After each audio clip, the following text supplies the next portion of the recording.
Hello guys, welcome back to my channel. C'est vrai, ça fait vraiment un bail, mais je suis de retour avec vous et vous savez quoi, avec une nouvelle story time. Il faut servir Anne-Célia, au scène la mignonne, sur scène la liane, la danse je la dévore, car la musique je l'adore. Si maintenant tu hoches la tête, sache que t'as pas tort. Alors, je sais que je vais passer pour une petite peste quand je vais raconter cette histoire, mais en vrai on s'en fout quoi. On est là pour s'amuser et pour enjoy quoi. Donc alors, c'est l'histoire d'un gars qui était super sûr de lui, assez narcissique. Voici pourquoi on va l'appeler Narcisse. Et le gars sûr. Mais on a commencé à se fréquenter et on habitait dans deux villes différentes. Donc le gars était assez possessif, assez fouineur, il contrôlait mes appels et voilà quoi. J'étais en vacances dans sa ville et là j'ai appris qu'il me gérait avec 3 autres filles. Et c'était confirmé, hein, c'était sûr. Et puis voilà, donc j'ai décidé tout court de disparaître et de plus donner de nouvelles. Jusqu'à ce que ce dernier et moi on se retrouvent dans la même ville. Et là encore, dans ma salle de classe, je me suis rendu compte qu'il avait encore une copine dans ma salle de classe. Alors je me suis dit, ce gars, si j'ai l'occasion, je vais me venger. Et comme God fait bien les choses, on s'est croisés, on s'est rééchangé les numéros de téléphone, on s'est recontacté et on s'est revus. Et on sortait bien évidemment, on faisait des activités, mais bon, jamais seul, hein, parce que bon, comme vous savez, je vous ai dit tantôt que je savais qu'il me gérait avec 3 autres filles et une fille de ma classe, donc qui sait combien il y en avait d'autres, donc voilà. Jusqu'à ce qu'un soir, il veuille qu'on sorte, soit disons pour fêter mon anniversaire, vu que j'étais pas là, et voilà. Donc je me suis retrouvée à fêter mon anniversaire, on était en groupe et tout. Et avant d'arriver là, bien sûr, il disait que je me préparais assez lentement, donc il voulait que je prenne mes affaires et que j'aille me préparer, terminer de me préparer chez lui. Donc c'est ce que j'ai fait. Je suis partie, j'ai déposé mes affaires, j'ai fini de me maquiller là-bas et après on a retrouvé les autres. À la fête, le gars très tactile, très sûr de son coup que là, la petite elle est dans la sauce, elle est presque cuite. Alors on s'amusait, on s'éclatait et ce jour, je me rappelle, on a fait plus de 2 ou 3 endroits. Et à la fin, mon dernier endroit et tout, on était hyper chaud tous et tout, on était à fond dans la soirée, c'était feu, c'était le feu vraiment en boîte. Et là, je me rends compte que le gars commence à faire le gars possessif. Non, ne la touchez pas. C'est ma chérie. C'est mon bébé. Wow. C'est quoi ça? Tout ça, c'est qu'ils me disent, mais écoute, moi on va rentrer dormir. Bloque là-bas.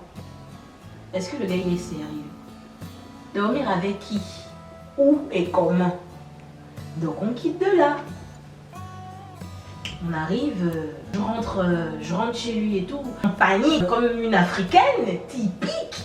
Je prends mes affaires, je range tout, je me dis non, c'est pas possible. Je ne peux pas rester là. Le gars là m'a fait ça trop dur. Je dois lui faire ça dur, je dois le laisser là comme ça. Donc quand je commence à ranger et tout, il me dit, tu fais quoi? Viens t'allonger, on va dormir. Au fond de moi, je me dis, mais attends, dormir comment? Je dis, mais non, je ne peux pas dormir. L'heure, time is money, mes parents m'attendent à la maison. Ils sont très méchants, ils sont très violents. Si je ne rentre pas, je suis dehors. Demain matin, je suis à l'église. Il faut faire le ménage. Tu es la dernière de la famille, on t'exploite. Donc si ta tête n'est pas là, c'est foutu. Donc je me dis, bon bien évidemment c'était faux. Mais je me suis dit, il faut que je package tout ça et que je m'en aille très très vite. Donc le gars me dit, viens, on va dormir. C'est pas possible. Tu joues à quoi là? Tu te prends pour qui? Je suis quand même ton gars. Sache que si tu franchis le seuil de cette porte, toi et moi c'est terminé. Je dis, bah écoute mes chéris, tu es chaud, tu es braisé déjà allongé là-bas sur le lit. C'est pas moi qui t'ai envoyé là-bas. Et puis toi et moi ça n'a jamais commencé. Donc si je m'en vais là, ça changera pas grand chose quoi. Donc et tout, moi je me dis que je suis partie, c'est bon. Arrivé au carrefour pour prendre un taxi, je me rends compte que j'ai oublié ma veste. Je fais le sens inverse, je retourne pour vouloir récupérer ma veste et tout. Donc quand je viens, je commence à prendre l'entrée et tout de la maison. J'entends quelqu'un qui court pour fermer la porte avant que je ne rentre dans la pièce pour que je ne récupère pas ma veste. Je me suis dit, bon écoute, ah, mais c'est un gamin. Eh ben je laisse ma veste. Et donc, je suis quittée de là. J'ai attendu le taxi peut-être jusqu'à 5h, 6h. Dans le noir, il n'y avait pas de lampadaire, il n'y avait rien du tout. C'est vrai, je me suis mise en danger, mais il fallait que je parte de là. C'était trop lourd. La vengeance était trop douce. Donc après quelques minutes, je vois, il ressort de chez lui. En fait, le gars, il n'avait pas sommeil, il n'était pas fatigué, il s'est rhabillé, il s'est même changé. Pour ressortir, aller s'éclater. Et quand finalement j'ai eu un taxi, je suis repassée par le dernier endroit qu'on avait fait et ah ben, il était déjà avec d'autres filles. Hein. Donc j'ai commencé à recevoir des tonnes de messages.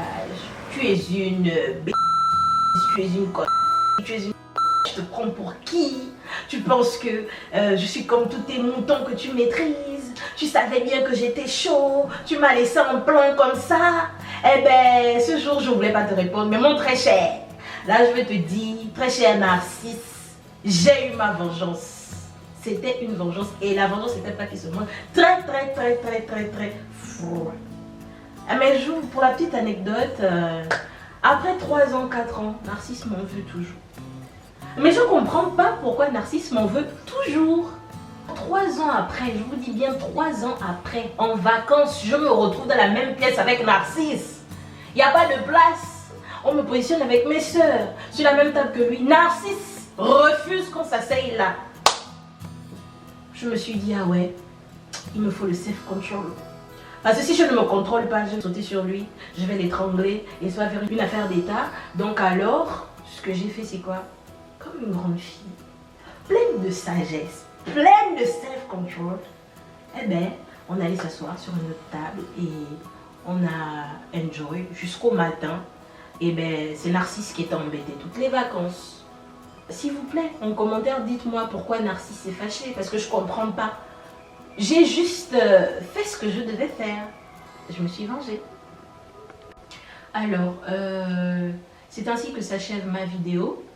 C'est vrai, j'ai mis long à revenir et tout, mais comme vous savez, il y a beaucoup d'occupations à part YouTube. Mais je suis là avec vous. Et comme petite leçon, ce que je peux retenir de tout ça, c'est... ben... faut être des pestes. C'est tout. La vengeance n'est pas nécessaire, les amis.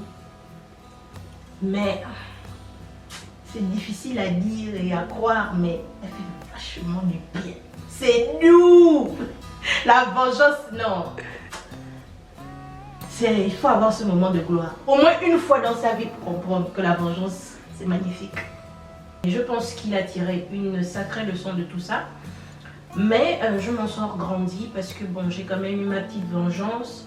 Et en fait, je me rends compte que c'est pas vraiment un conseil, mais c'est une synthèse. Si vous n'êtes toujours pas abonné à ma chaîne, n'oubliez pas de subscribe et de cliquer la cloche juste en dessous afin de recevoir mes nouvelles publications. Je vous fais plein de bisous. Les personnes qui me dévisent un jour, on gagnerait bien plus à s'écouter. Parce que j'étais là. La vengeance! La vengeance!